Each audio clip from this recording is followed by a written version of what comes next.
Hi, everybody, and welcome to tonight's chat. I am so excited to welcome Amber from Big City Bettas.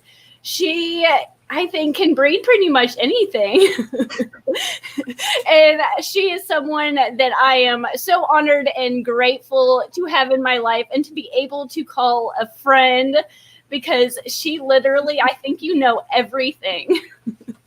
Oh my God. I mean, sometimes I definitely sound like a know-it-all, but I'm not actually. I don't actually know it all. I don't think you ever come across as a know-it-all. I just think you come across as very passionate and informative, and you know what you're talking about. So people need to listen. I appreciate that. You're welcome. There are a lot of times where poor Joseph, moments where he, like, a subject will come up and I'm like, oh, did you know the full history and blah, blah, blah, blah, blah, blah, blah, blah. And it reaches the point where I see this look in his eye and I'm like, I'm sorry. I'm so sorry. Like, I don't know why I'm like this. Well, I'd probably look at you and just be like in awe. Just be like, how does one know so much about this hobby?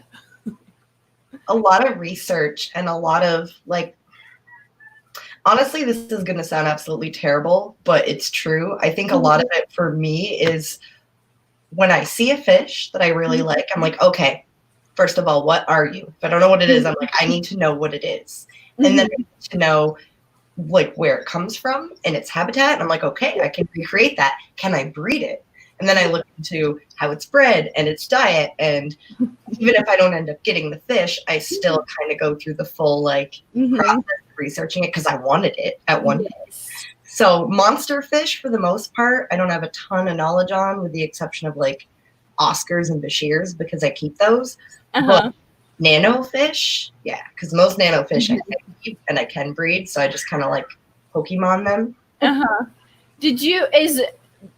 See, I always call them betas, but it's beta. So sorry if I say it wrong, right? You know, I want to say, like, that's one thing where I don't understand why people are, like, so snobby about it, because you can say beta, baiter. Like, we all know what you're talking about. Yeah, I never knew it was an issue until fish tube came into my life. Like, that's one of those things that I never got introduced to, like, the big debate until fish tube came in my life. But I'm assuming that's what got you into the hobby, besides, like, snakes and reptiles and things like that, it seems like. But was there any, like, particular fish that got you down the deep dive of the hobby?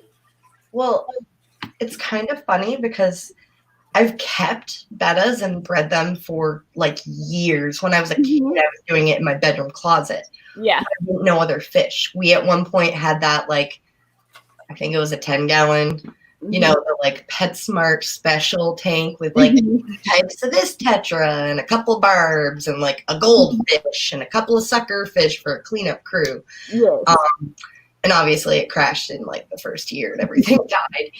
But no, what got me, like, into the hobby of fish keeping and not just betta breeding was, it was fish tube. It was actually Kasha from Creative Pet Keeping. I stumbled across her channel and started following her first betta breeding series. And at one point she hit a roadblock, and me being me, was kind of like, oh, hey, let me volunteer all this information.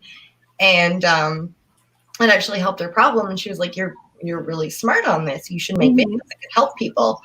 And that's why the couple videos on my channel are more, like, informative, because that's what I really liked doing, was kind of just, like, helping people with their bettas and things like that. But fish tube and going to a lot of fish club members' houses and seeing their fish rooms and meeting Joseph, hearing him talk about his tetras so fondly, it kind of threw me down the, what else is there that I could keep other than bettas? And I mean, at this point, I have, like, 20 species of tetra, like a dozen rasbora. I think we're up to, like, 8 or 9 types of epistogrammas. It's red bulls, I have Oscars, I have Bashirs. It's out of control. I know it. It's so awesome. You have, like, a whole fish house. It's like a dream to come true. I so appreciate you saying that because there are a lot of like, I was going to say normal, but like my non-fish friends. They don't get it. Yeah, my girls would be like, oh my God, you could have put a huge TV there. I'm like, yeah, but tanks. Uh-huh. Yeah, when everybody comes over, they're super polite and they always look and they're like, oh, that's so cool. But they don't understand the fascination that I have. And they, like, even if they try to care, they can't appreciate it the same way you do. Yes, because, I mean, there's a lot of hard work that goes in the back end that people don't see that we appreciate. But yeah.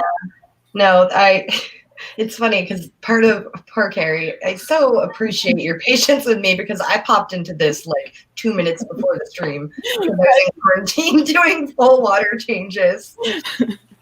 I started doing water changes last night, and it seems like every time I get on a roll that I'm like, okay, people, you've had dinner, you've had snacks, you've had drinks. Give me 5 minutes to go downstairs and work on my fish room. Okay. I come down here and no joke, I get like 1.5 tanks into it and I hear, Mom, Kerri. Like, should be like, she's not home right now. I'm not home. Can I take a message? So I started my water changes last night. I tried to finish them this morning. It's gone into the afternoon, and now it's evening time, and I've still yet to finish them because of the kiddos.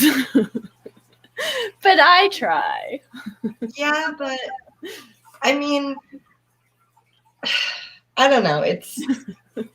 I was honestly like, I had a moment last night where I almost cried, and it was probably something super simple, but Brighton came down last night and he wasn't feeling really good. He had a sore throat and he came down. He goes, Mom, this tank needs to be cleaned. This tank is good. This tank's okay. This tank you just need to get to. And I was like, oh, Brighton's telling me what tanks to clean. That's kind of cute. That's kind of super adorable. But don't tell me what to do. It's not the kind of thing you should say, especially someone like myself who doesn't have kids, but I am an aunt to like a bunch of kids, like old, like high school friends' kids. Mm-hmm. I'm Aunt Amber. So like I have a lot of experience with kids. So I think it's fair to say kids are great unless you're trying to like take your hobby seriously. It's just, it never feels like I'll get on a roll. And it's not even just the fish tanks. It could be like cleaning the living room or washing the dishes or doing laundry. Anything that requires uninterrupted chunk of your time. Really? Really? But it's fun when they come down, and even when he just tells me what tanks to clean, it's kind of nice that he's kind of getting curious and interested, and he's more active in coming down here and looking at the fish. It's really kind of cute. Yeah. And I mean, it's a good thing for kids to get interested in. I mean, that's why kids have pets, because it teaches you like responsibility and all that. And if they see mom going and doing her responsibility, they clearly understand that like animal keeping is not just having pretty things and enclosures. Yeah, we got I got Brighton a puppy this year for his birthday, which was just a couple weeks ago. He turned 8. And I was like, now this is your puppy. You have to help me take care of it. And it's been a couple weeks now. And he came up to me today and he goes, Mom, this can't just be a family dog. We all can take care of it. It's not just me. It's just, we can share it. Everybody can take care. I was like, are you trying to outsmart me to get out of it? Or are you just being nice? I can't tell. I think maybe both would probably. He has these rare, really sweet moments that you're like, You love him to death, though. Yeah, that's fair. Like one of my friend's kiddos, he can be the most frustrating little nugget, and he tries me constantly. But then there are moments where he'll like sneak up to me because he doesn't do affection like in front of people. He's at that point where he's like, "Get off me! What are you doing, woman? Why are you hugging me?" Yeah, he'll like kind of slide up to you and like bump you, and then like turn and give you a big hug, and it's like, okay, you're still the cutest thing ever, even though you try me so hard. I know. It's something. It's something. That's why they're so cute when they're little, because when they're at their most, it's like puppies. Mm-hmm. When they're like, having accidents on the floor and chewing up your crap, they're still the cutest little thing in the world. So you're like, I can only be mad for like 2 seconds. Yeah, I can't stay mad at them. Even the teenagers, when it seems like the more teenagers gather together, their IQ drops. Mm-hmm. They're more apt. If they're a small group or one-on-one, they're good. But the more teenagers you add to the bunch, the more apt something's going to burn down or break. So the teenagers, Jesse's kids, they're... The lower the IQ goes, but the higher the confidence gets. Yeah. Like, a lot. Yeah. Because Jesse's son, he's 15, and he looked like even my mom forgets that he's only 15. He looks like he's in his 20s. And yeah. That's also a scary truth about high school kids these days. They look much older than they used to. And I'm like, oh God, why do you have a full beard? You're a freshman. I know. I don't understand it. I'm like, kids don't look like kids anymore. Even this is also society, but middle schoolers and the way they dress and wearing makeup, I'm like, oh my God, I didn't even know what makeup was until high school. I knew what it was, but it was not. I didn't have a daily routine in 6th grade. I know. Adam's got his first girlfriend, and she was just here. And it's just so cute to sit back and be like, oh, look at that. I remember being so awkward. I'm still pretty awkward, but I'm in my mid-30s now, and I'm still socially really awkward. I could not imagine being a teenager now, today. I don't know. I wouldn't have survived high school. But I completely relate to that. I'm 30 and I still have moments like Joseph where I'll go say something to him and my brain's like, he looks really handsome. And just whatever I'm saying comes out completely jumbled up and I get really awkward and I'll trip over my own feet. And he's like, why are you being awkward? I'm like, I don't know. It's just the way I am. It's fine. Don't disregard it. It was really funny. Okay, this is probably embarrassing, but I am working on a brine shrimp hatchery for the first time, trying to do this brine shrimp stuff. And I went to the hardware store and I was so proud of myself that I feel like I got all the right hardware and stuff. And I waited 4 hours for Jesse to get home to show him my project. Look, I did all this right. I think I got the right valves. I got the right nuts and bolts and screws and everything. And he was just okay. I was like, you don't understand. I'm really excited about this. And I want you to tell me how cool I am for getting all the right stuff. I know it's not a big deal. But in time, you will find this as equally fascinating as I do. So just agree with me. But for me, it's putting things together, especially IKEA furniture, because see, I regard the little instruction stack thing that you get as a multilingual suggestion pamphlet. You could follow it and it would probably have to. Yeah, it's a suggestion pamphlet in a lot of different languages. So I usually put that to the side. Yeah. So when I get something put together successfully the first time around, I'm super duper proud of myself. Right. Or Joseph's just oh, okay, good job. I'm like, no, you don't understand. I don't have to take it back apart. I have no extra screws. Do you see this? There are no extra nuts. I know. I will have to say, the 5 years me and Jesse have been together, some of our most epic fights have been over putting stuff together. And I don't know the technical names of stuff. I just know what it's supposed to do. I know that this does this way. Why do I need to know the name of this tool and like the proper name of like that thing, you know? They don't get it. You know? And so we will get it put together correctly in no time flat. But our fights have to deal with the names of the tools and like the names of this particular screw over this. I'm like, it's just a screw. Why do I need to know what it's like, all the things? Just be thankful we got it done. Yeah, no, I can completely relate to that because I'll say something and he's like, what? I'm like, the thing that does this. And he's like, you mean that? I'm like, yep. And then 5 minutes later, I'll still be like, the thing that does this. And he's like, we just went. I'm like, yeah, I only have so much room in here. Yes. And like when I do projects, I'm the type of person that I will see it and I can deconstruct it a little bit. And then I know how to do it. Because I used to sew like handbags and stuff, so I could look at a bag and almost deconstruct it and know how to sew it. Where Jesse looks at a project and just looks at how expensive it's going to be.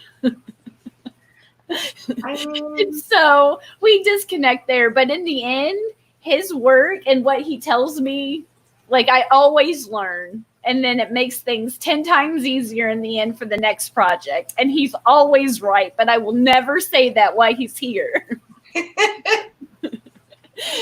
That's fair. I don't usually admit when he's right. I just kind of go quiet and walk away for a minute. I'm like, you know what?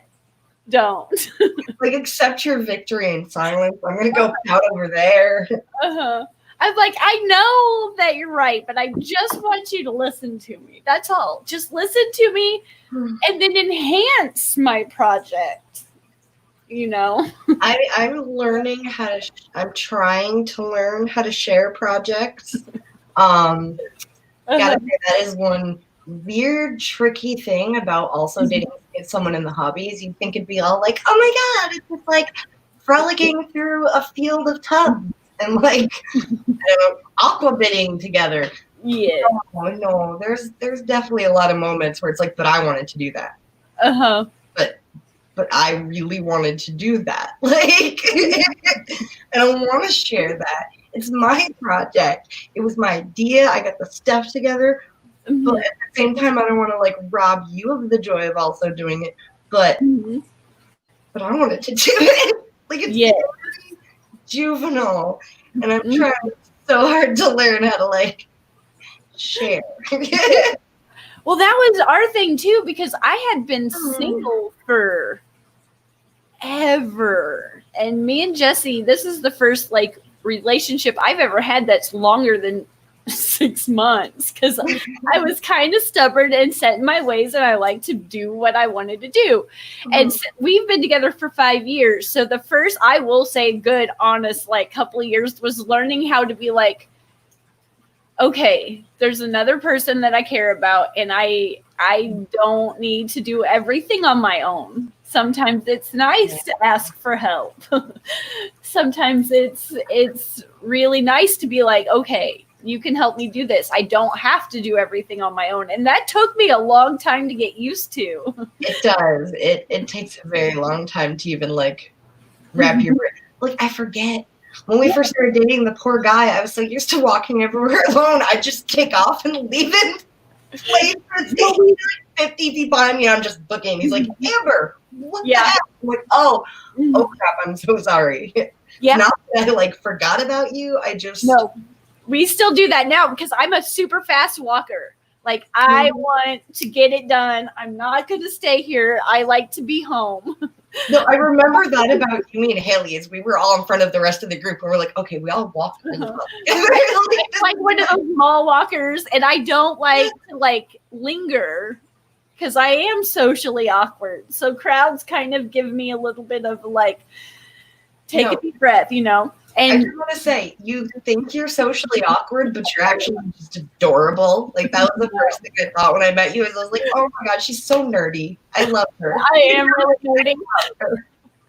Like, people, they all, like, in when they usually meet me, kind of think I'm kind of stuck up. I'm not going to lie. But I'm quiet and I like to observe because I'm really shy.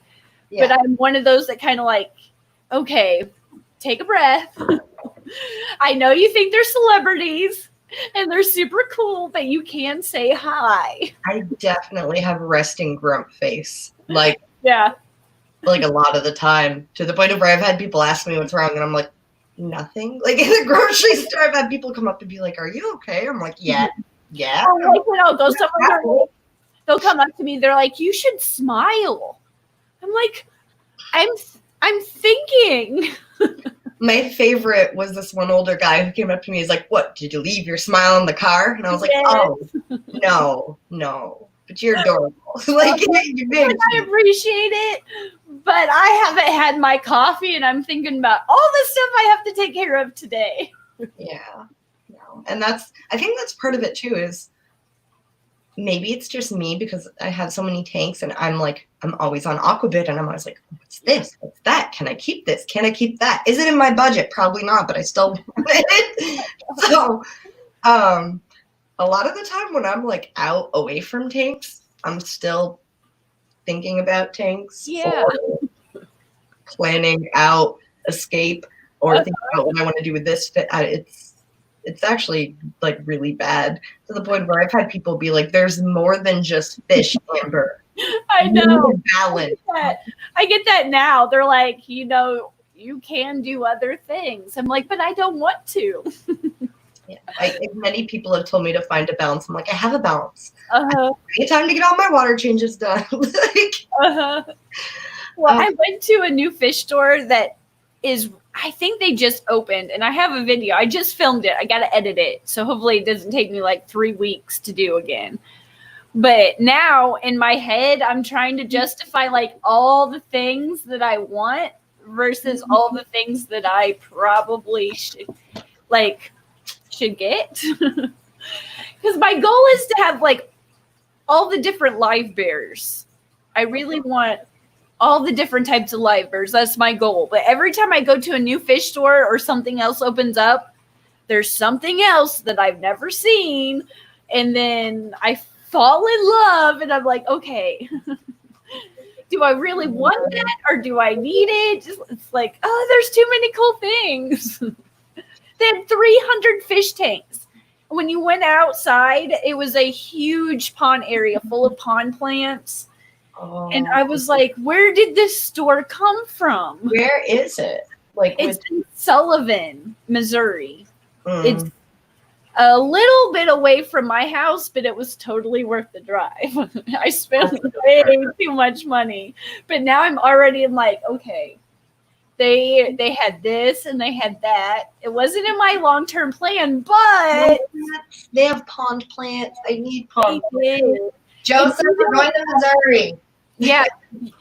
You can come stay at my house anytime. We just opened. We need to have you come here at some point. No, I know. I want to travel. See, the thing is with me is I like to go to places, but I'm scared of the traveling because I can't drive very well because I can't see very well. That's fair. Yeah, I'm not like you that can drive everywhere. Yeah, I've done some ridiculous trips. Like last year I did Vermont to San Francisco. Yeah. I think with the last car that I had, I did 32 states. So next time you want to go through one of those cross-country trips, you can come stay at my house for a pit stop. That would be fun. And then you can go through my fish tanks and rescape them and tell me what I need to do better. See, that's the thing. I don't skate. I try. I don't skate. I go, okay, this would kind of look pretty here. And that would look cool here. And these plants kind of like look nice together. And the way the fish act, they'll work well in that. Cool. And then I just add a bunch of fertilizer and let it just. But you don't have filters on your tanks, right? You just plants. That's right. And consistent water changes are also key, I think, even to filtered tanks. I think that not enough people realize that the consistency of your water changes, like your plants start to rely on that cycle, it just overall it's important. So. We have a super chat from Moonstone Aquatics, a $10 super chat. Buy some platies, Kerri. You won't regret it. It's super fun. I have one platy left. And it's with the goldfish. It's actually doing really well with the goldfish. I've never really gotten into platies or mollies or any of the larger live bears because I tend to like the very nano things. And if I don't, then I like things with a lot of personality, like cichlids. But lately, especially with the totes in the yard, I'm kind of like, I wonder. I could do like a tray of this. And I'm looking at Aquabid and I'm talking to Joseph. He's like, I don't know. You're going to do whatever you're going to do. I'm like, that's true, but I'd like your advice. I know. That's why I tell Jesse, I'm like, he's like, you're just going to do what you're going to do. And I was like, but I just want your opinion. Yeah, because I need their opinion. Part of it's you want their opinion, and part of it's you want someone to bounce the idea off of. Because sometimes I can get a little like, I'm a really good saver. I'm really responsible. But when it comes to fish, sometimes I'm a little impulsive. I think that's kind of like I'm one of those people that I don't buy a lot of shoes. I make my own bags. Like I can sew I'm trying to work on my own insulated handbags so I can take them to the fish auction. And then I have my own ScienceGal bags. I bought the, the car visor stuff. Yes. So that's my liner. Nice. Yeah. So I'm trying to work on, and then it'll have this logo on it, but I try to do that. And then I'll have my own like insulated bags. Oh, that's a really, really good idea. It's one of those, it's hard because I try. Yeah, sewing, I mean, I can sew in the sense of like, if it's ripped, I can fix it and like hide the issue, but I'm not at one point, I think it was high school, I really liked a boy who really liked Star Wars. So I kind of quilt to make him a Star Wars quilt. And it took like a year and a half, and by the time I was done, I moved on to liking a different guy, and I was like, well, what the hell? I went through a stage in sixth grade where I had to wear Princess Leia buns where my mom braided my hair in like the loops and the big buns every day.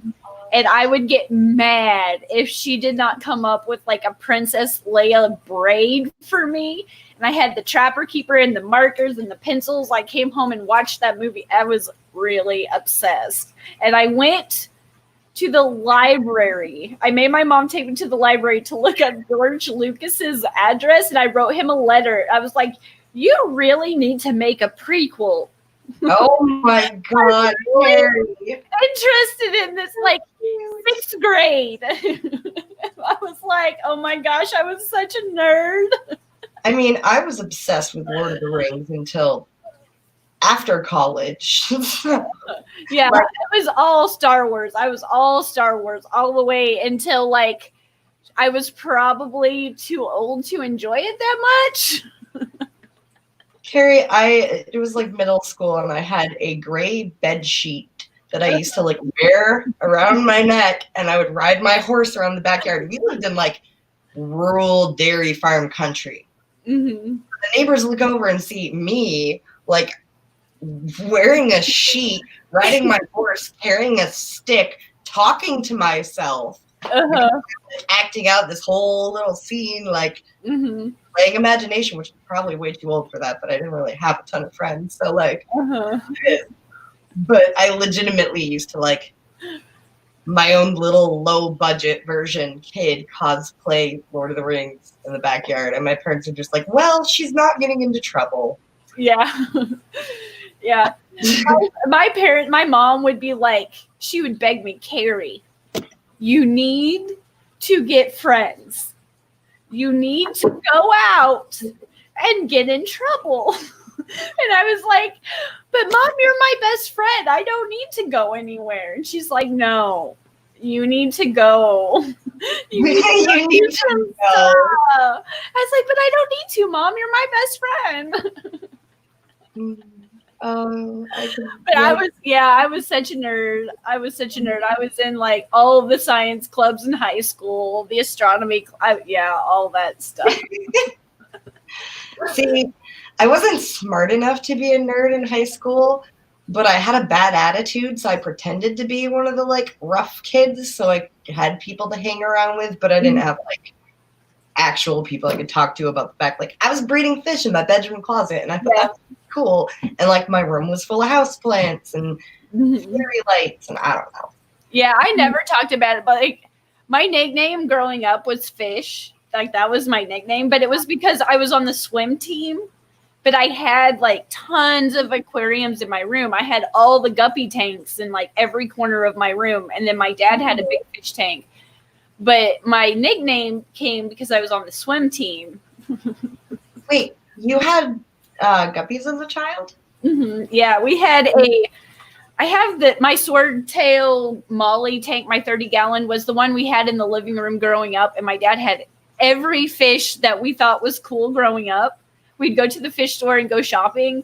We didn't know what was supposed to be with what. We had grommies and sharks and angelfish and all tetra in this tank, and it was all plastic plants. We never did anything like live plants. And then in my room, I had it painted like the ocean. I like painted seaweed and put like fish stickers up everywhere, and then had like little 5-gallon, 10-gallon aquariums all over my room, full of nothing but snails and just random guppies. Just random, whatever Brett. And I think I bet more snails back then than guppies, but it was full of guppies too. But my nickname Fish came from being on the swim team, but I just happened to have all these fish in my room. And my sister hated it because we had to share a room. And we eventually like split the bunk beds down the center. And she's like, I'm so sick of this stuff. This is your side and this is my side. Gosh, you guys actually did that. Yeah. So she had hers painted however she wanted it. And then I had the ocean and all of these fish stickers everywhere up until like a while. And then when I moved out in my 20s, the very first boyfriend that I had when I moved, I was like, we have to get a fish tank. I've never not had a fish tank. We have to get a fish tank. Mm-hmm. And we got a rope fish, which now that I know Haley, I didn't know how cool cool they were. I think that's how rope fish kind of work. You don't know how cool they are until you meet Haley, and then you're like, oh, okay. Yeah, totally. But I had it with 3 puffer fish. So it was not like the best stocked tank, and it worked for a while. Mm-hmm. But yeah, the first thing we did, I was like, we have to buy a fish tank.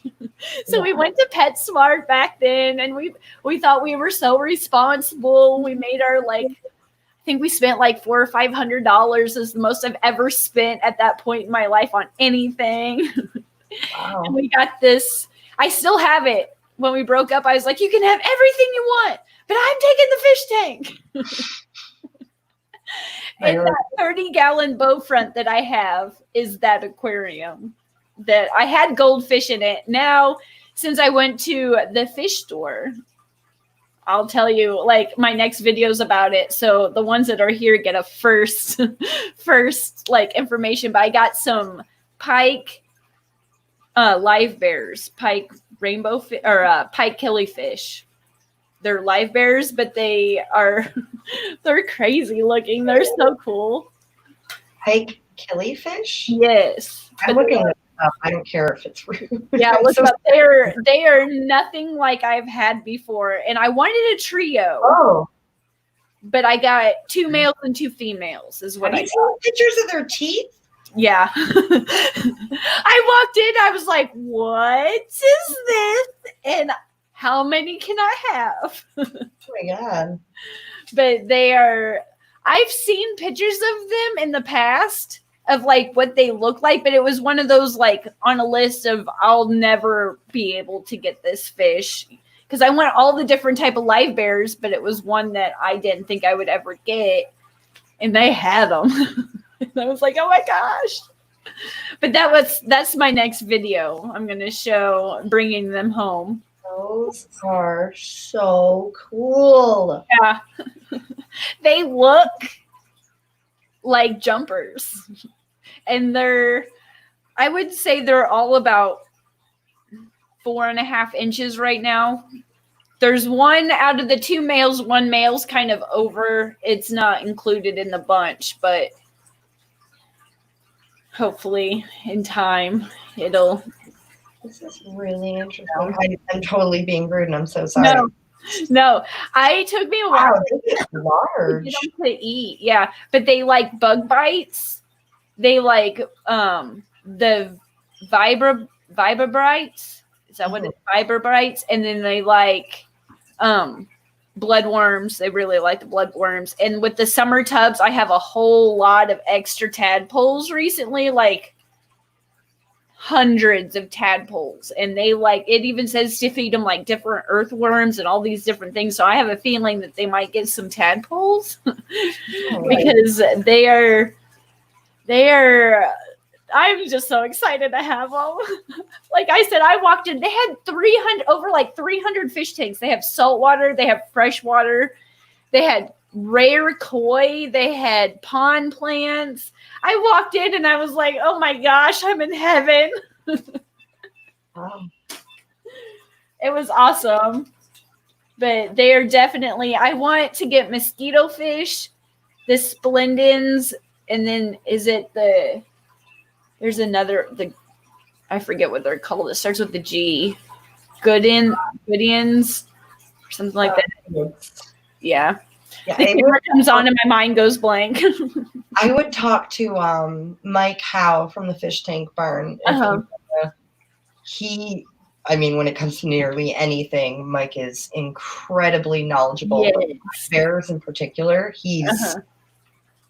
the man could write a book. The man could write several books on what he knows just about live bears. Yes, I am fast. Like I said, I've always had the guppies. I've always had the best luck with the guppies. But now that I've kind of expanded my knowledge and just like the window of what's out there, I've gotten some yellow-bellied live bears that I don't have any females for. There's a couple different names that they've gone by, and I think there's some on Aquabid. I've been looking at Aquabid, but I haven't bought anything from Aquabid yet. Oh, and those things that once I start, I check since Haley started working at Aquatic Arts. I have obsessively checked their website, and everything I've ordered from them has been unbelievable. So I've been checking their website too. I've had really good luck with the tubs with the rice fish. I've got my first fry. Nice. And the first one I spotted, I left in there, and I should have moved because I didn't see it again. But I got two. I saw the female laying eggs, and I recorded her laying eggs. And then this morning there was two fry that seemed to be hatched. So I moved them into another tub, and so far they're good. So I've got my first two fry of rice fish, and then the white cloud minnows are doing great. I've constantly see fry in that tub. So I'm really excited. But I got rice fish from her working at Aquatic Arts, and I got the pearl galaxies and the blue daisy rice fish. And I will have to say, watching them, even though they're both rice fish, the pearl ones are kind of independent. They're all over. They do their own thing. Mm-hmm. They're never in a group. And the blue daisies, they're at the bottom only in a bunch. They're never on their own. And I was like, that's kind of interesting to just kind of sit back and just watch that behavior, that even though they're both rice fish, they both act totally different. It's interesting, but I've only got fry from the pearl ones right now. But I saw some new eggs. It's funny that you mentioned that, because keeping various species of tetra and rasbora, especially keeping them in tanks side by side. There's two racks downstairs that are pretty much exclusively tetras and rasboras. I think it's something like 15, it's like 30 tanks. And it's so interesting to me that there are species of Rasbora that are shaped like most tetras, Mm-hmm. and move like other types of tetras, but they're still Rasbora, and they have distinguishing features as such. I think it's interesting how like different types of tetras are tight schooling, some of them are loose schooling. Like I've worked with some types of live bears, so I know what you're talking about, but I find it extremely marked in those tanks because they're right next to each other. Yeah. And to somebody who doesn't know what they are, if they just try grouping them according to how they swim or the shape of their body, they'd probably be wrong on a lot of them because it's weird. It's not weird, but it's fascinating how different subspecies behave so differently and can be so very different. I mean, look at wild bettas. The smallest species is 1/2 inch. And the largest is about 8.5 inches. So like that's a massive difference. Yeah. So, it is fascinating because I never would have expected it. I just figured they would they might act a little different, but for the most part, they would kind of have the same personality. But no, they don't. Not at all. There's nothing. One's all over the place, top, bottom, and they're very independent. They're not clustered together at all. And then the blue daisies, there's not one that's by itself. It's always at the bottom, clustered together in a little pack. And it's kind of interesting to watch them, especially being outside. I think it kind of makes it just a little extra fascinating in different ways because they're outside. Watching fish from above can be like a completely different experience. But actually from below as well. Some of my favorite pictures I've taken of my tanks are sitting on the floor looking up at some of the higher ones. But I also have an affinity for lilies in my tanks. And I think lilies look best when they're like from below. Yeah. But I have too. It changes your perspective entirely on everything in the tank. But when you look at fish from above, you also notice a lot of things like physically that you might not have noticed before, like with their spines and the shape of their head and stuff. So I like tubs because you can kind of tell how hardy the stock is you're working with because you can have a really clear view of the spine. Yeah, because that's one thing I know with the rice fish being outside that they have sometimes a problem with bent spines, and so far I haven't seen any, and all of the ones that came in looked great. So far, all good. And every once in a while with the guppies, I'll have one that's a little misshapen that I'll have to kind of call out. But overall, I've gotten really lucky that I haven't had too many deformities because you see them from time to time, but I've gotten lucky. That means you're working with good stock too. Well, and through like I've always cared for fish. I've always had fish tanks growing up. But that doesn't mean I knew what I was doing. Like once I got my biology degree and really sitting in that ecology class, if you could have been there when we were talking about like the nitrogen cycle and the water cycle and all the different cycles, and I was sitting there, and this was before we had to pick our research project for our senior research, and that's what got me into my guppy experiment and got me into like fish tube. And even just before all of that, I was sitting in class and it was just a light bulb clicked that I was like, oh my gosh, because I've always done what my dad told me to do, but that doesn't mean that I knew why I was doing it. I was water changing. I was doing all these things, changing 10% once a week, but I had no idea why. That's just what I was told. That's what I've done. That's what I was always going to do. But sitting in that biology class and learning like, okay, this is what builds up and this is what, it was just like, and all of that stuff through my childhood with fish keeping, even though like I said, my research project hadn't started yet. And I hadn't thought about doing the guppy experiment yet, but just all of that clicked, and all of that I understood why I did this and why I did that. And it was a mind-boggling, mind-blowing experiment or moment that everything just made so much more sense. Everything just clicked. I definitely have had that moment many times in the hobby with things where it's like, I know I do ick.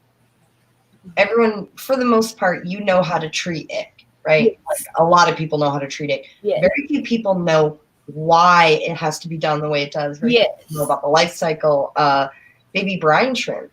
I think the number of people who don't understand how to properly utilize baby brines, like they'll talk about how they're gut feeding them by putting them in a cup with some food before they feed them to the fish, when actually the baby brine shrimp are feeding off of their yolk sac for the first 24 hours. That's what makes them so nutritious, is the first instar stage.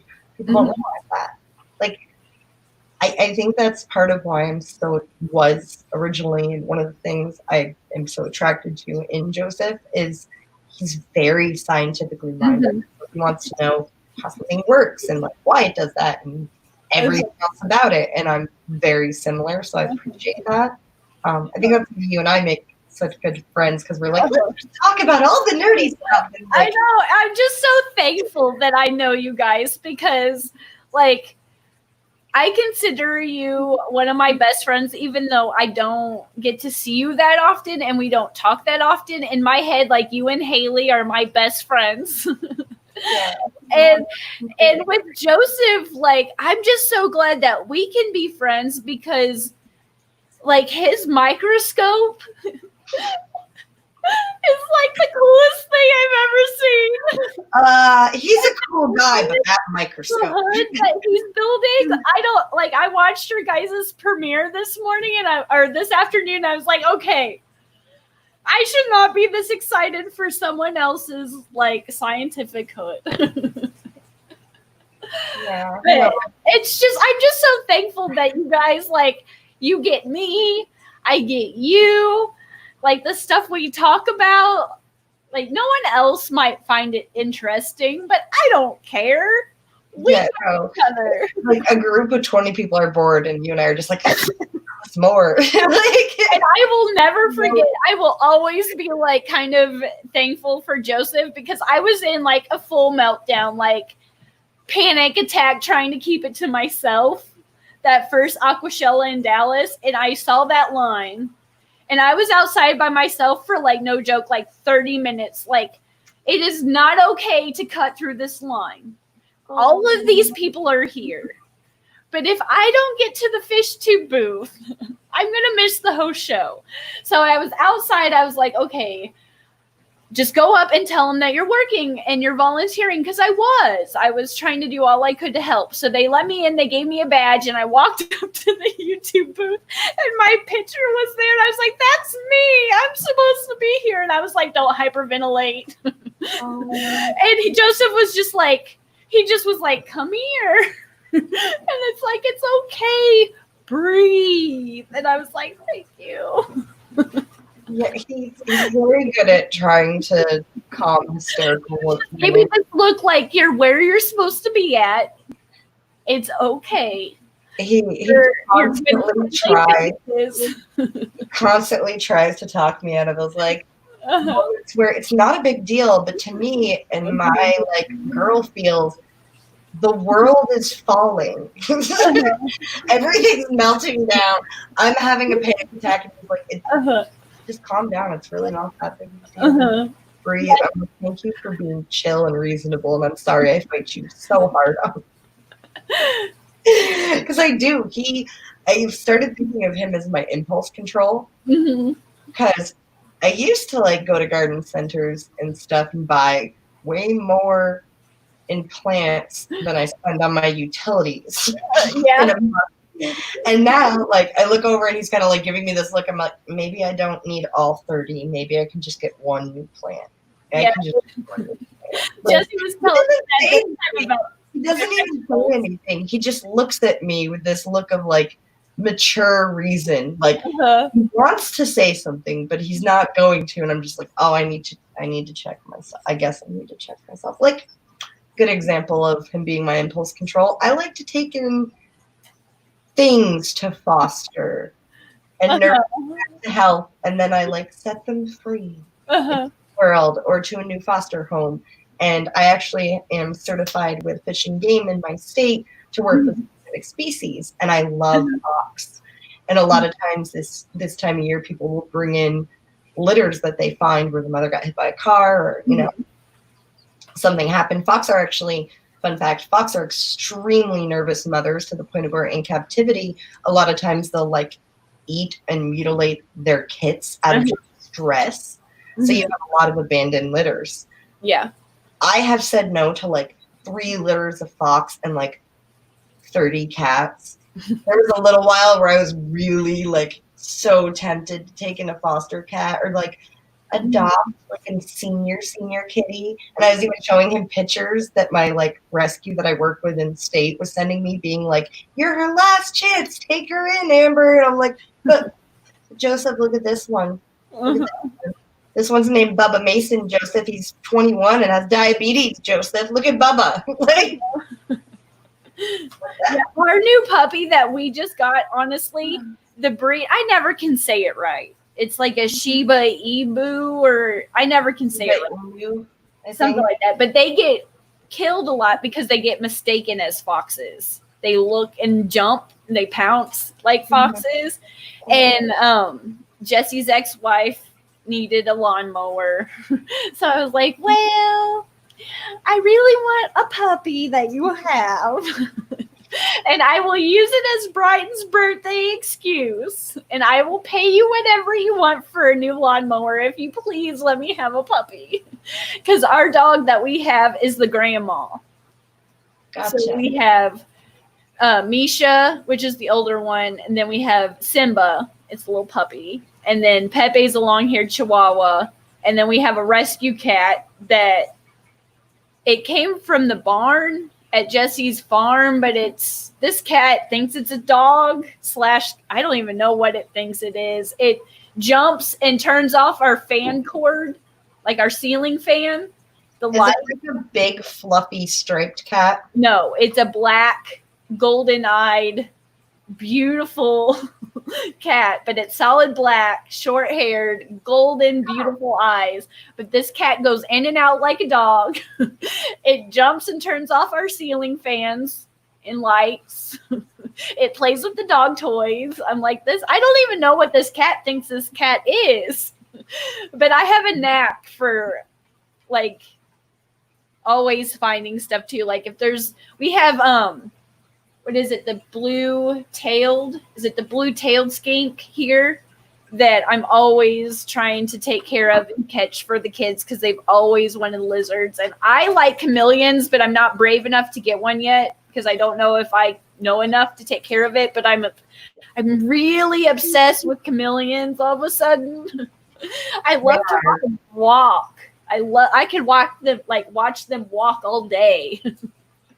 For me, I don't have mammals. I do have reptiles, but I like things that I can pick up and like squeeze and give kisses to.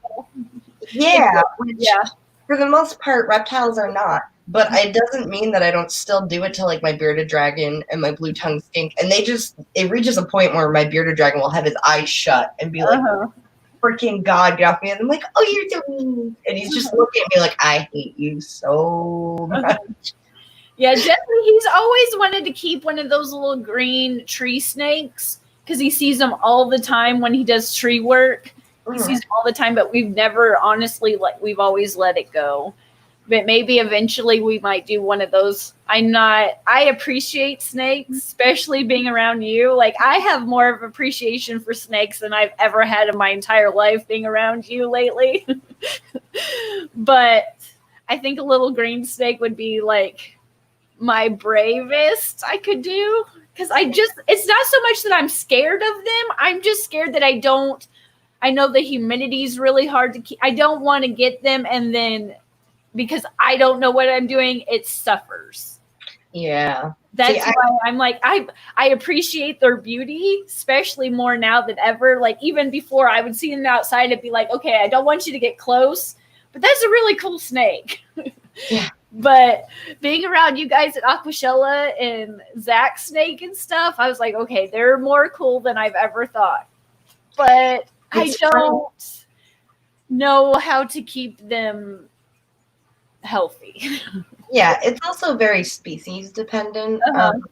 And even within species like blue tongue skinks, you have two main types, Australian and Indonesian. And then Uh-huh. within there's like 4 to 5 species each within those categories with all different humidity and temperature and Yes. diet fluctuations that are just crazy. And the same with snakes. But it's actually funny you say that because I think as humans, it's just like ingrained in our brain that it moves fast and it can bite, so it's scary. Mm-hmm. Because I was terrified of snakes until my mid-20s when I started working at a reptile rescue.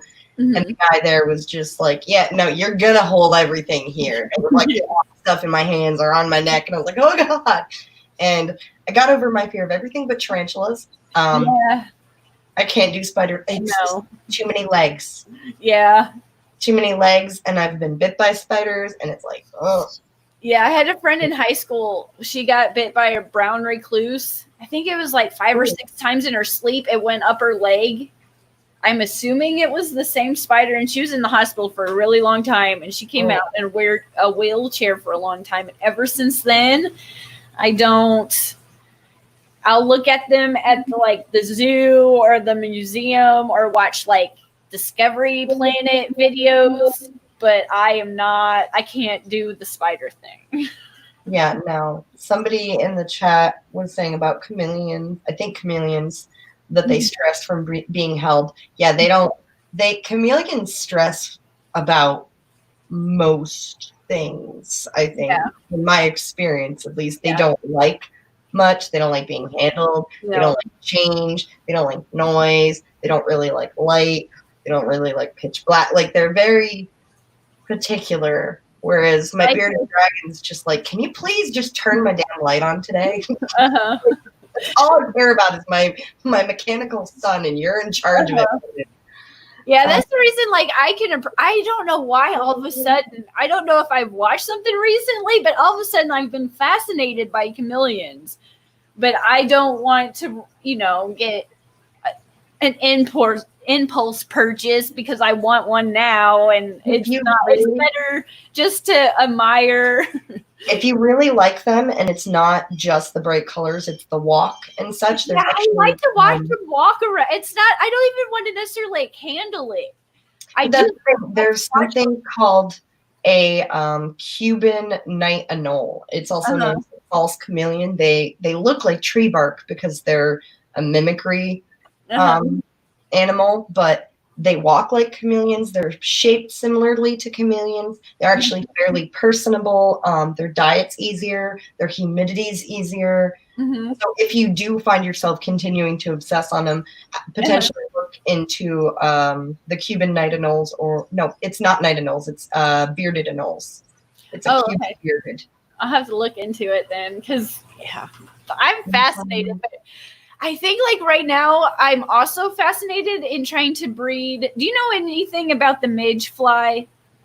But I know a little bit from because that's when their larva is the bloodworm, right? Mm-hmm.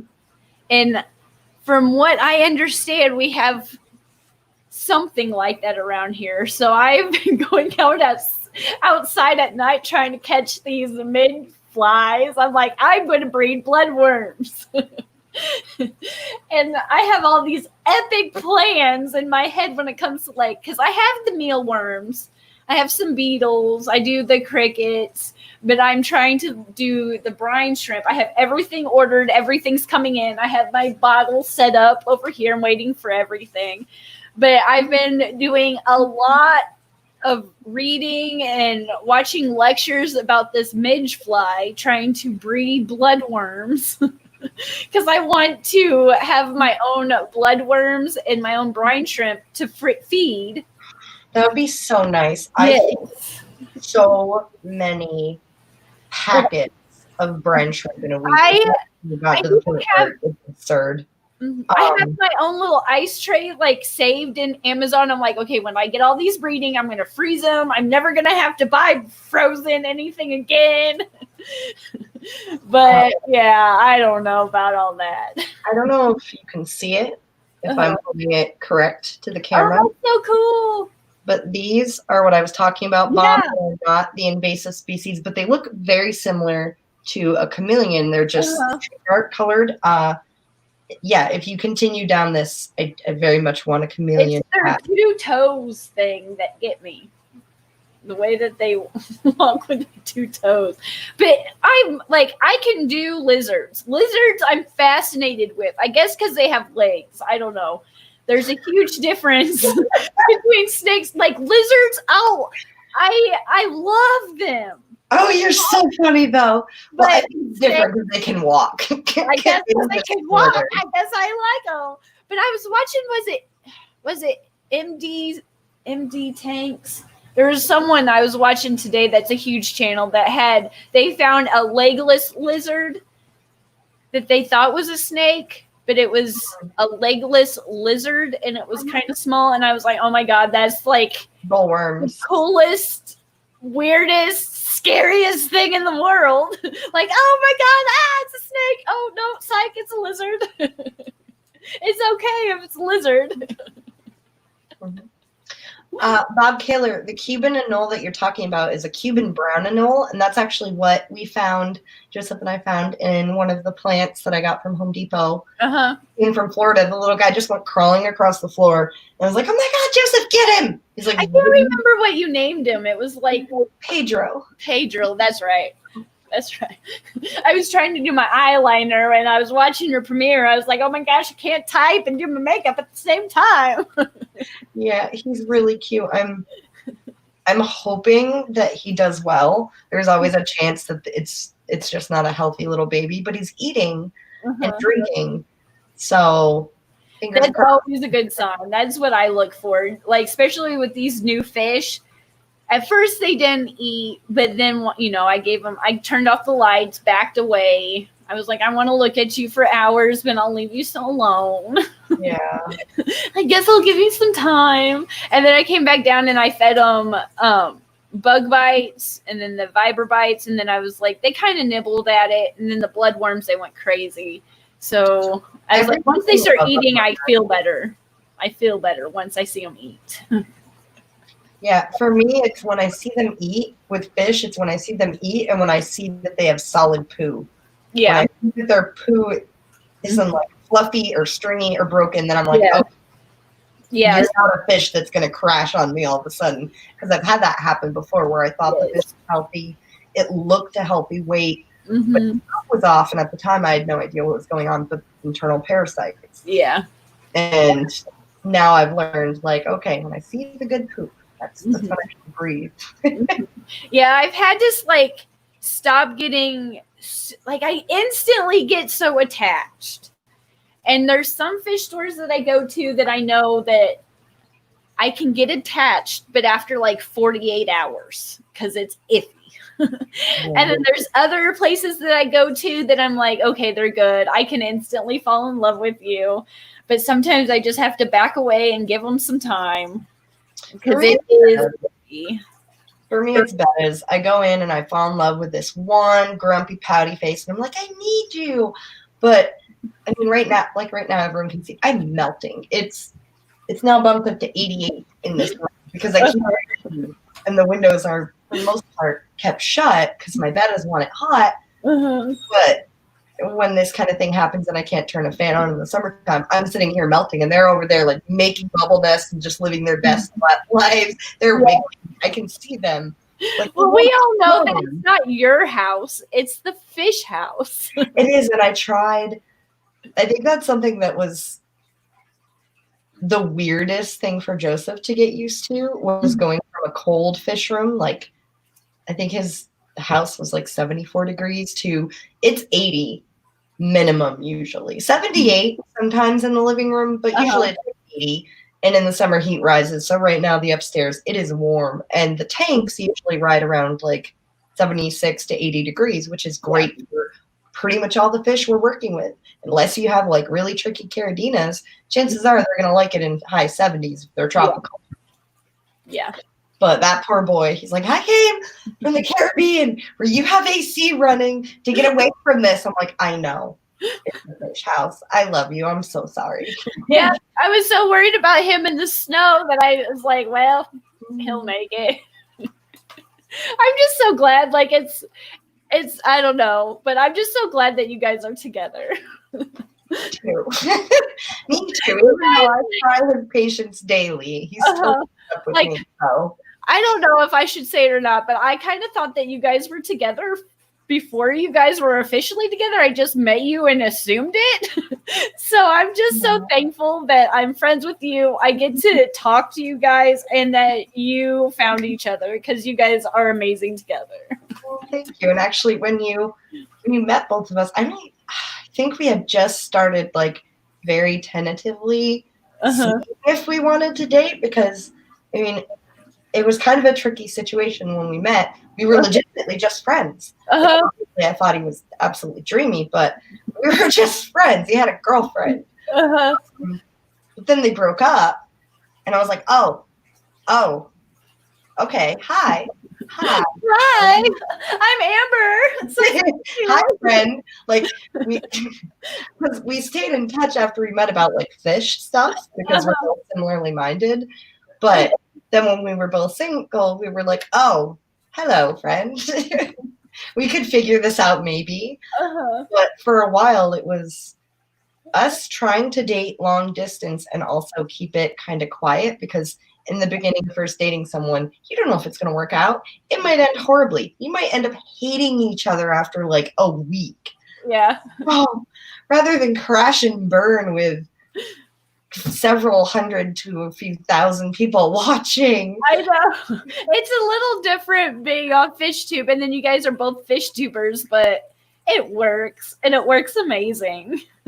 Jesse, the poor thing, he grew up with me. He met me before I grew into my nose and my ears. And so he's loved me since I was 12 when I was not grown into my features.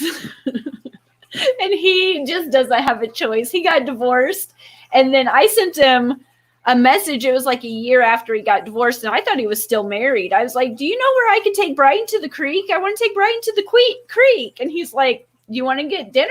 And I was like, what? What? But we grew up together. We rode the same school bus. His parents' cows would get out, and we'd have to call the highway patrol, be like, your cows are out and the kids can't catch the bus. You need to come deal with this. And so we've known each other forever, but we've been together about 5 years now, and it's a great journey. We fight, but it's great. Yeah, we somehow managed to have this like old people constant bickering. I don't know. It works. And it does. The things that are like a learning curve, I mean, it's a learning curve, especially when you're going from dating long distance to sharing everything. Yeah. 24/7. Yeah. Pandemic, and you're basically quarantined to your house. Yeah. So, it takes some time. You have some growing pains. My mom always said year 3 or 1, 3, and 7 was the hardest to get to know each other. So well, I think for me too, it's part of it. It's childish, but I don't always want to share my projects. I know. And I need to learn how to share better. And also, my last few live-in relationships, my partner was very controlling. There are times when I find myself being like, well, no, I don't want to do it that way. And then I'm like, I don't even actually care. I'm just like scared to give up control. I know. I'm proud. Like I have a conflict because I'm super proud, but at the same time, I'm super mad when Jesse comes down and we'll be like water changing or feeding or doing something piddling. And he'll be like, this is how you should do this. Or, this is a better way to. I was like, listen here. I brought you into this hobby. And I share what I know with you. Like, how do you know better? And then I said back, but at the same time, I'm so proud. I'm like, look at him. He knows what he's talking about. Oh yeah, it is so hard. If you're that passionate and you're going to get that mad about this is how we're going to do it, you know you love those fish tanks because he is right. But at the same time, I'm right too because. But it's so hard, Kerri. Because I know. It's so hard because especially when you genuinely care about your tanks and you put work into them and you care about the fish and like you and I are super friggin' nerds, so we research our stuff. So when somebody comes along and is like, well, I have an opinion that isn't the same as yours, you're like, well, why are you attacking my opinion? Why are you criticizing what I'm doing? I'm not doing anything wrong. Don't judge me. Don't look at that. Go away. Because if only, like, I'm the type of person, of course, I have anxiety and the whole OCD thing. So by the time I've come down here, I've spent all night thinking about it. I've spent most of the morning thinking about it. I might not look like I'm thinking about it, but trust me, I'm thinking about it. And so I've gone into a lot of like, okay, if I do it like that, it'll be like this. If I do it like this will happen like this. And by the time I come down to the fish room to start on it, I'm pretty set in my ways because I've been thinking about it for 2 days, you know? Oh, it's crazy. But I'm so like, it's one of those things that I get at the moment, I get so like worked up, but I'll take a step back and I'm like, I'm just so proud. I know, like, damn, he's right and he made a good point and he's so attractive because he's so smart, but shut up. I don't want to hear it. Shut up. You're adorable and smart, but go away. Don't look at me. Don't talk to me. Go. Take your opinion somewhere else. I know. I totally get it. But it's an ego thing, and you shouldn't have an ego, but at the same time, they're your little, like, worlds that you curate, and I just need to learn how to share better. I need to learn to play with others. In school that I always worked better on my own. I didn't work well with others. And when it was like a group project, I was like, oh gosh. No. Group projects, I don't know what it says about me, but group projects, I would deal with my group as little as possible, do my own version of the project, and try to submit it separate from them because I was like, you're not dragging me down. Yeah, I had the same lab partner, Matt, for like 3 years. And we tried. Like I was like, just listen to me. Our fruit fly project. Yeah. I love how you're remembering, and I can like pretty much feel the frustration coming. Yeah. Yeah, there were a lot of group projects where it was kind of like Amber's doing her own thing and she isn't responding to any emails. Can we get her booted off and she can do her own? And I'd be like, please, what they said. All intentional. Let me work on my. Yeah, they always treated me like she's just blonde, and I was like, don't. I think part of it is even if it's a really good idea and it's like completely brilliant and solves a problem of mine, I still probably need a few minutes to like accept the fact that I didn't come up with that idea. And it's better than anything that I thought up. And I need to accept that and not be all like, well, but I should have the solution. Yeah. Yeah, I get it. Yeah.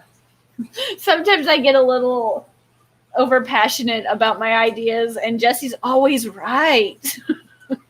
Sometimes I feel like if I yell my ideas, they'll be taken better. So the poor man will be like doing nothing, and I'm just like, oh my gosh, I had this idea, blah, blah, blah, blah. And it's excitement, and also like I'm trying to talk fast and loud so he has no time to interrupt and ask questions, and I can get all my thoughts out because my thoughts are important and need to be like thoroughly laid out for him to understand it. Hard enough, he doesn't need all that, but I insist.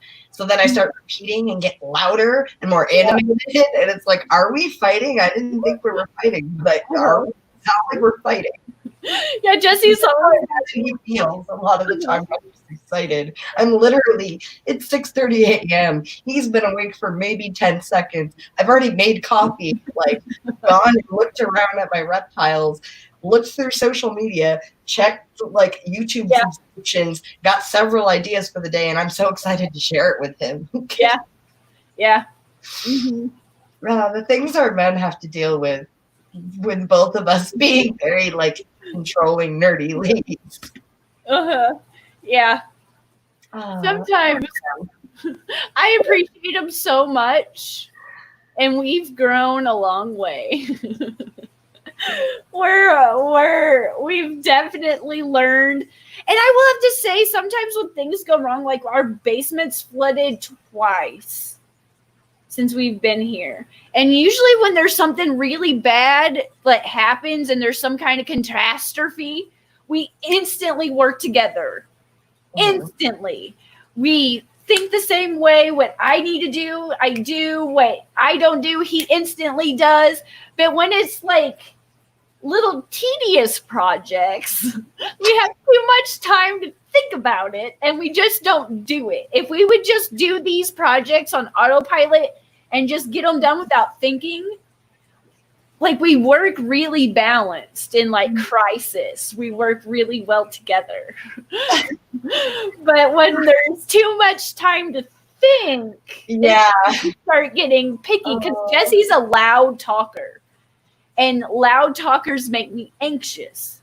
So I take it like he's in a bad mood when he's just equally excited as I am, but I'm kind of quiet and kind of reserved. And so when he gets loud, it makes me anxious. So then I get loud and snappy in response when it has nothing to do. He's just excited, but it's in a different way. But when he gets loud and animated and he's been with the work crew all day and all the boys on the line, it's like he just is really loud. And I've been by myself with just Brighton usually, or if if the teenagers are here in the fish room all day, so I'm used to being quiet. And so we've had to learn that when he comes home, kind of take a moment to like go take a shower, decompress, and kind of let it go and take it down a notch. Because when you first come home, when you're like super, it makes me instantly like triggered, and my anxiety goes like So we've had to learn over the years to like, okay, when you do this and you talk this way and you get loud, whether you're loud or mad or not, I take it that way. So we've, over the years of being together, we've definitely learned how to be with each other. Growing pains, I guess, but it's worked out for the best. We appreciate each other. Yeah. Even in our crazy faults. He tells me I have too much anxiety, but it makes me unique. Yeah. Joseph regularly calls me his awkward unicorn. I'm like, okay. I love you. Like, it is what it is. And also, the poor man commented on the chat, Craigslist furniture and cat videos at 6 a.m. Yeah, I've been doing this thing lately where I go on Craigslist and I'm like, oh, I love this table. I'm going to paint it turquoise. And then I completely scrap all productivity for the day to make our trip to go pick up some like $10 beaten up couch table to paint and put somewhere in our house where we probably don't need a table. It'll just, I want it. Yeah. Well, he's giving me a look. We got to go meet his aunt and uncle. They're in town, so I have to let you go. Well, I'm sorry. We'll have to do this again, because talking to you is like Haley and a few other the people, like it goes by so fast, and I get to know like none of the points I want to talk to you because there's just so much to talk about. I haven't seen you for so long. That's how you know you're having fun. I know. I have so much to tell you, and like 2 hours later. Well, anytime you want to come back on the live stream, you're welcome. I'm here on Fridays. Yeah, definitely. We just have to like figure out a day. Yeah, and I will see you in the chats this weekend. I know Sunday you'll be, if not on Joseph's stream, in the chat.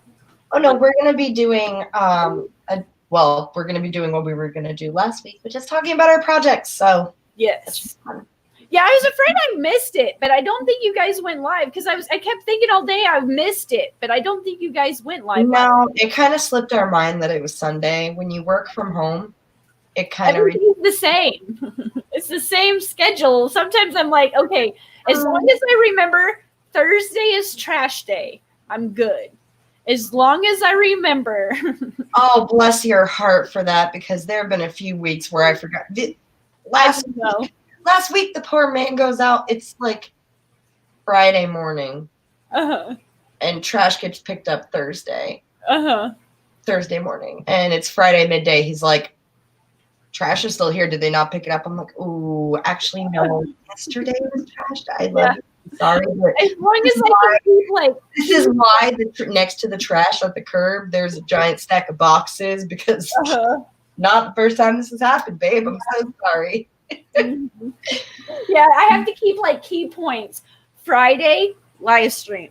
Thursday, trash day. Everybody, like every other day, free for all. Don't really know. All right. Well, thank you for having me.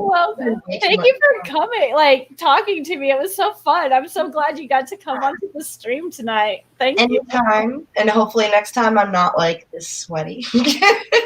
I'm same here. I've been outside all day and I'm constantly. I'm one of those that's like, my mom was one that was always cold and I'm always hot. But thank you guys so much for tuning into the chat tonight. I really appreciate it. And I will see you guys next Friday. So thank you so much. And I will see you next week. Thank you guys. Bye.